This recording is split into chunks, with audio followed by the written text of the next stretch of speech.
जब हम इंटरनेट पर ऐसी चीज़ें देखते हैं जो हमें नहीं देखनी चाहिए और फिर हम अपने नफ्स पर काबू नहीं रख पाते। ये वही है जिसे मैं शहवत कह रहा हूँ। अब आपको एक अहम ज़हनी तब्दीली की ज़रूरत है और ये इंशाअल्लाह आपको इस पर काबू पाने में मदद देगी।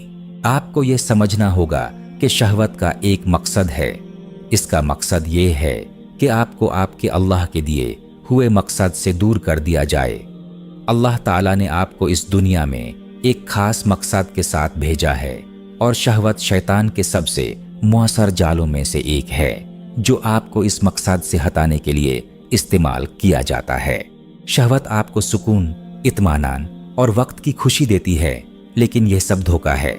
जब शहवत आप पर कबीज हो जाती है तो यह न सिर्फ आप पर बल्कि आपके रब पर भी एक हमला होता है। हर बार जब हम शहवत के आगे झुकते हैं तो हम शैतान के धोखे और वसवासे के आगे झुकते हैं। अल्लाह कुरान में फरमाते हैं, बेशक शैतान तुम्हारा दुश्मन है, सो तुम उसे दुश्मन ही समझो। सूरह फातिर 6। यह एक हकीकी जंग है आपके मकसद और अल्लाह के साथ आपके तल्लुक के लिए।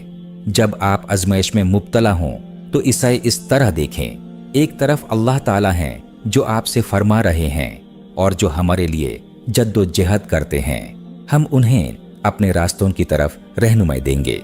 सूरह अनकबूत 69। अल्लाह कह रहे हैं, मेरे बंदे मेरी तरफ आओ, मैंने तुम्हारे लिए रास्ता बनाया है।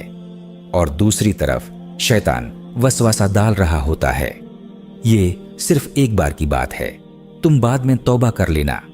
ये ही उसका हरबा है, आपको एक न खत्म होने वाले चक्कर में फंसाए रखना।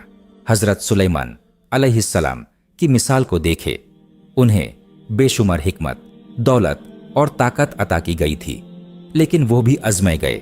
उनके पास बहुत बीवियां थी और यह जरूरत से ज्यादा ख्वाहिश उनके लिए एक आजमाइश बन गई थी। आजकल हमारे साथ भी ऐसा ही होता है, लेकिन एक मुख्तलिफ अंदाज में। चंद क्लिक्स के जरिए आप जो चाहें देख सकते हैं। कुरान हमें नजर नीची रखने और अपनी शर्मगाहों की हिफाजत करने का हुक्म देता है। मोमिन मर्दों से कहो कि वो अपनी नजरें झुका लिया करे और अपनी शर्मगाहों की हिफाजत करें, यह उनके लिए पाकिज़गी है। बेशक अल्लाह उनके आमाल से बखबर हैं। सूरह अन-नूर 30। हर बार जब आप अपनी नज़र नीची करते हैं तो आप अल्लाह को शैतान पर तरजीह दे रहे होते हैं। याद रखें, आप अकेले इस जंग को नहीं जीत सकते। नबी अकरम सल्लल्लाहु अलैहि वसल्लम ने फरमाया, जो शख्स निकाह करने की इस्तात रखता हो वो निकाह कराए, क्योंकि यह नज़र को नीचा रखने और शर्मगाह की हिफाजत करने में मददगार है।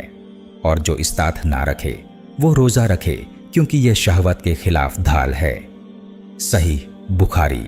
रोज़ा रखना सिर्फ भूख बर्दाश्त करने का नाम नहीं, बल्कि यह ज़ब्त नफ्स और अपने ऊपर काबू पाने की तरीबत है।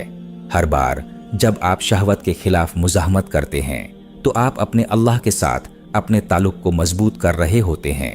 और अगर आप गिर भी जाए तो याद रखें कि अल्लाह की रहमत हमेशा मौजूद है। वो कुरान में फरमाते हैं, कहो ऐ मेरे बंदे जो अपनी जानों पर ज्यादती कर रहे हो, अल्लाह की रहमत से मायूस ना हो, बेशक अल्लाह सब गुनाहों को माफ फरमा देता है। सूरह अज़्ज़ुमार। आपका मकसद इस दुनिया में आजमाए हुए शहवत की तस्कीन से कहीं बड़ा है। इसे अपनी सलाहियत को खराब करने न दें।